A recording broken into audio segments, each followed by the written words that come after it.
I'm Franz Josef Radermacher.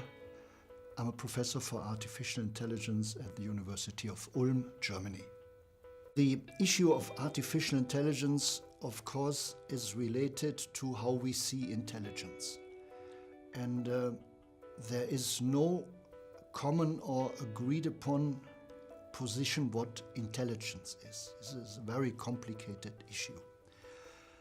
I think it is very important to separate intelligence from consciousness and to separate intelligence from intention, and particularly to separate intelligence from feelings, or what in the philosophical area is called qualia. I usually like to have a, let's say, more limited point of view. Intelligence is the ability to solve certain difficult problems. Difficult in the sense that for humans it's not easy to solve those problems. And the more intelligent you are, the better you are able to solve those problems. And then, of course, the question of machine intelligence is whether machines can solve those problems. That a machine may solve the problem doesn't mean that the machine does it in the same way we do it. We may do it in very different ways. I like the analogy to flying. You could say that an eagle is an interesting solution for flying, and you could say that an airplane is an interesting solution to flying. You may find aspects where the eagle is better than the airplane. You will certainly find aspects where the airplane is better than the eagle. But there is no doubt about the fact that both do fly. And in a sense, it may be that with artificial intelligence and intelligent, it is similar.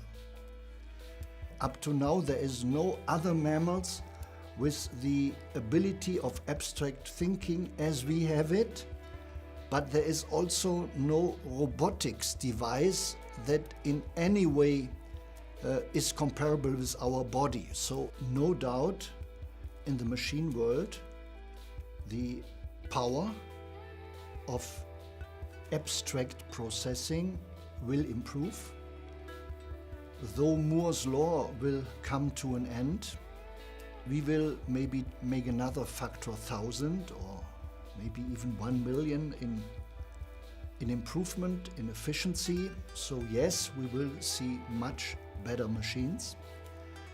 But even when the machines get better, it's not clear that they will be able to do all the things that we can do in our brain. And up to now, we have nothing similar seen in artificial intelligence. It's not clear for me whether machines will get there. But particularly, they, for the time being, will not come into the direction of anything similar to the multitude of abilities of our body. And there remains the extremely essential question of qualia. That is a question of whether ever a machine may really feel something, or whether the machine will only be in the software state of saying that is in this moment feeling something. I think it may be there is a principal limit to what we can see in machines. It may be that to really feel something is somehow coupled to life. It would then make life special. It would also mean that there couldn't be a real artificial life if life is somehow connected with real feeling. And certainly nobody could argue at the moment for certain that in 50 years we will have machines of that type available.